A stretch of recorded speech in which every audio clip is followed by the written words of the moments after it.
Hi friends, welcome to my channel. Today I will tell you some interesting information about Queen Victoria. It was June 27, 1850. Queen Victoria was on the brink of death. That evening she took her 3 children to Piccadilly to visit her sick uncle.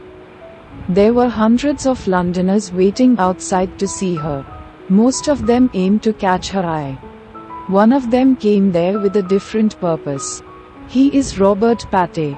As the Queen's entourage was leaving, Robert Patay rushed through the crowd, approached the open-top vehicle in which the Queen was sitting and struck her on the head with a metal-capped cane. People were shocked. Confusion ensued. In the midst of the confusion, Queen Victoria stood up, adjusted her hat, and said, "All right." It was the 5th attack on her since she ascended the throne in 1837. Media reports said that she remained cool after the attack. But despite her public reaction, Victoria's personal journals reveal her emotional side. She wrote that from the perspective of Buckingham Palace security, the incident seemed like a nightmare. Fear and anxiety turned to anger as the words of the Queen came out about the incident. Queen Victoria was not the only one who was moved by this incident. Even Prince Albert was shocked.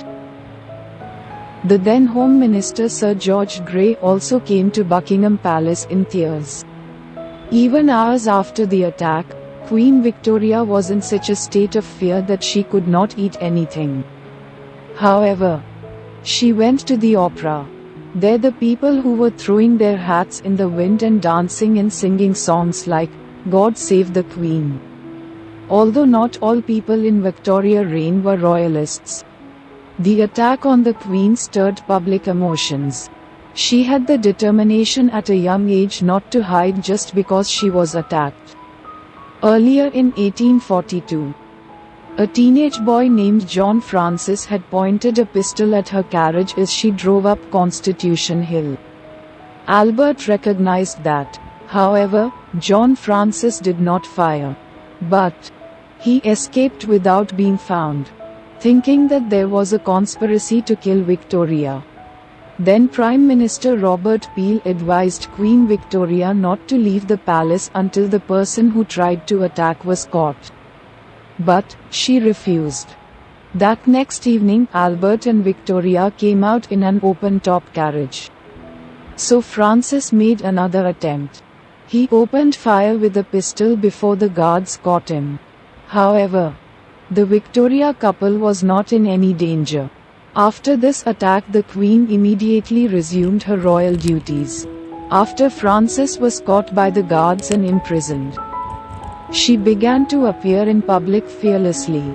The media hailed her as a brave person. But in the Times, the poems were published as "Lion-Hearted Monarch." She was praised by saying, "Even though she is a queen in terms of gender, she is a king in terms of courage." In 1840, Queen Victoria was attacked once again. This time 4 different people shot at her. Later, in 1850, after Robert Patay attacked her, she began to fear going public. She said that when people get close to her vehicle, she starts to feel anxious. However, Rani was more distressed by the deaths of her close friends than by the perpetrators of the attacks. Albert and Victoria's friend Robert Peel fell from his horse and died. After that, Victoria's uncle died. Later, in 1861, her grief doubled with the death of Albert. She withdrew from public life in the following decade. She was severely depressed. After that she lived another 40 years. But not fully recovered. Occasionally seen in public, Victoria gave birth to 9 children. There were 7 assassination attempts on Victoria during her lifetime. Her courage and self-restraint in public life tell only half of her life.